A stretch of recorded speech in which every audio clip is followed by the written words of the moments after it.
மணி காலையில பிராக்டிஸுக்கு வந்ததும் நானும் தங்கமும் மறுபடியும் ஒன்னா சேர்ந்துட்டோம்னு பசங்க கிட்ட கத்தி சொல்லிட்டு, நான் உன்கிட்ட பேசாம இருந்தப்பதான் நான் லவ் பண்ண பொண்ணை விட என் பெஸ்ட் ஃப்ரெண்டை எவ்வளவு மிஸ் பண்ணேன்னு தெரிஞ்சது. இனிமேல் அந்த மாதிரி எதுவுமே நடக்காதுன்னு சொல்லிட்டு நான் கிளம்புறேன்னு இடத்த காலி பண்ணேன். அப்பாடா, இனிமேல் யாருமே பிரிஞ்சு உட்கார வேணாம், உன்னோட ப்ராப்ளமும் சால்வ் ஆயிடுச்சு, இனிமேல் நீ கேம்ல மட்டும் ஃபோக்கஸ் பண்ணுன்னு சொல்லிட்டு கிளம்ப. தங்கத்தோட முகத்தை பார்க்கும் போதே மணியை எந்த அளவுக்கு லவ் பண்றான்றது தெரியுது. இத தியோவுமே பாத்துக்கிட்டு இருக்கா.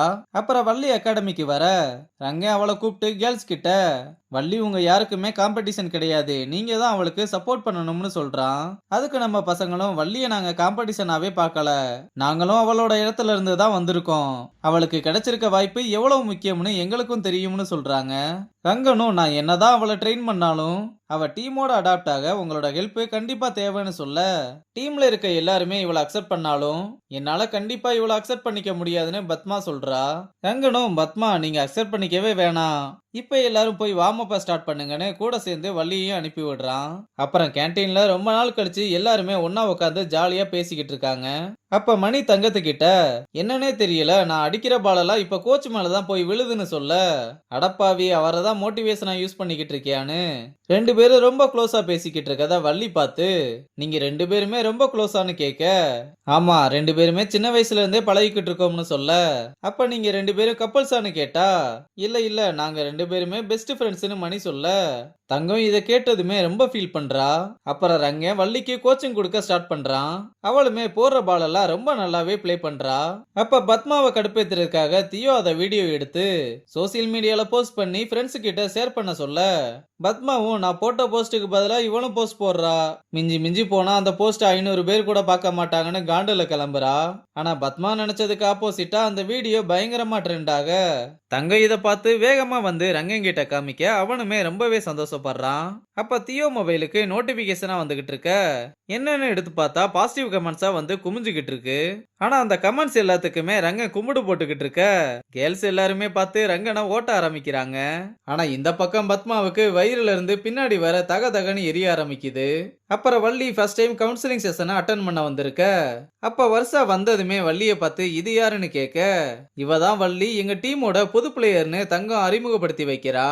அப்புறம் பசங்களாம் இன்னைக்கு செஷன்லாம் வேணாம் மேம், எப்பவுமே நீங்க கேள்வி கேட்டு நாங்க தானே பதில் சொல்லுவோம், இன்னைக்கு நாங்க கேள்வி கேட்கிறோம் நீங்க பதில் சொல்லுங்கன்னு சொல்ல, சரி ஒன்னும் பிரச்சனை இல்ல நான் பதில் சொல்றேன், ஆனா யாருமே பர்சனல் கொஸ்டின் மட்டும் கேட்க கூடாதுன்னு சொல்றா.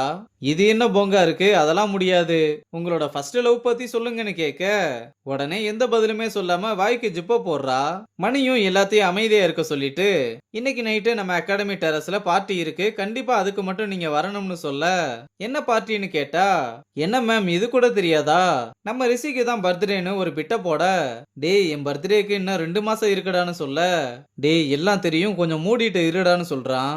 அவளும் சரி நான் வர்றேன்னு ஒத்துக்கிறா. அப்ப தங்க வள்ளிய பார்ட்டிக்கு கூப்பிட, இல்ல கண்டிப்பா அப்பா விட மாட்டாருன்னு சொல்றா. அதெல்லாம் ஒண்ணு நீ கவலைப்படாத, அப்பாவை நாங்க சம்மதிக்க வைக்கிறோம்னு சொல்றாங்க. அப்புறம் வள்ளியோட அப்பாவை பார்க்க வந்து விஷயத்த சொல்லி, நீங்க ஒன்னும் பயப்பட வேணாம், அவளை நாங்க பாத்துக்கிறோம்னு சொல்ல, அவரும் சரிமானு ஒத்துக்கிறாரு. அங்க கட் பண்ணா ரங்க ருக்மணியை பார்க்க வந்து, வள்ளி அன்னைக்கு சரியா விளாடாம போனதுக்கு காரணம் கண்டிஷன் இஷ்யூ தான், இப்ப எல்லாமே செட் ஆயிருச்சு, அவளுமே பிராக்டிஸுக்கு வர ஆரம்பிச்சிட்டான்னு. இன்னைக்கு நம்ம பசங்க சோசியல் மீடியா மூலமா வள்ளியை ட்ரெண்டாக வச்ச விஷயத்த சொல்ல, ஸ்டூடெண்ட்ஸ் கிட்ட இருந்து நம்ம இன்னும் நிறைய விஷயம் கத்துக்கணும் போலயே. அது மட்டும் இல்லாம கேர்ள்ஸ் டீம் இந்த தடவை கண்டிப்பா நல்ல ரிசல்ட் கொடுப்பாங்கன்ற நம்பிக்கை எனக்கு வந்திருக்குன்னு சொல்றா. அப்புறம் நைட் ஆனதும் வருஷா பார்ட்டிக்கு கிஃப்டோட வர, வாங்க வாங்க இன்னும் ரிஷி வரல ஆனா இப்ப வந்துருவான்னு சொல்ல, கரெக்டா அப்ப ரிஷியும் வருஷாவுக்கு மேட்சா ட்ரெஸ்ஸ போட்டு வர, எல்லாருமே வந்து ஹாப்பி பர்த்டே சொல்லி வாழ்த்துக்கள் சொல்றாங்க.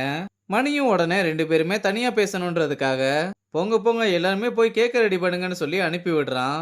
என்ன உன் ஃப்ரெண்ட்ஸ் எல்லாம் உனக்கு பிறந்த நாள்னு நம்ப வைக்க ரொம்பவே ட்ரை பண்றாங்க, ஆனா எல்லாருமே நான் ஒரு கவுன்சிலர்ன்றத மறந்துட்டீங்கன்னு சொல்ல, அவங்களுக்கு தான் கவுன்சிலர் எனக்கு இல்லைன்னு சொல்றான். அவளும் சரின்னு கிஃப்ட கொடுத்து, இது உன்னோட ரியல் பர்த்டே கிஃப்டா வச்சுக்கோன்னு சொல்றா. அப்புறம் கேக்கெல்லாம் வெட்டி எல்லாருக்குமே கேக்கெல்லாம் ஊட்டி விட்டதும் அவன்கிட்ட கிட்டாரை கொடுத்து வாசிக்க சொல்ல, அவனும் ரொம்ப நல்லாவே வாசிக்க ஆரம்பிச்சதும் இந்த பக்கம் மாத்தையனும் தீயவும் டான்ஸ் ஆட ஆரம்பிக்கிறாங்க. அப்ப ரிஷி எதுக்காக இது பொய்ன்னு தெரிஞ்சும் வந்தீங்கன்னு கேட்க, நீ எதுக்காக வந்தியோ அதுக்காக தானே சொல்றா. டேய் தெரிஞ்சுதான் வந்திருக்காங்களாம். அப்ப கண்டிப்பா ஒர்க் அவுட் ஆயிரும்னு மணிக்கிட்ட லாரா சொல்றா. அப்ப தங்கம் எனக்காக என்னோட ஃபேவரட் சாங்க பாடுறியான்னு கேட்க, அவனும் ரொம்ப யோசிச்சு பார்த்துட்டு ஓ அந்த பாட்டா பாடிட்டா போச்சுன்னு ரிஷி கிட்ட மியூசிக் பாட சொல்லி மணி பாட ஆரம்பிக்கிறதோட இந்த எபிசோட முடிச்சிருக்காங்க.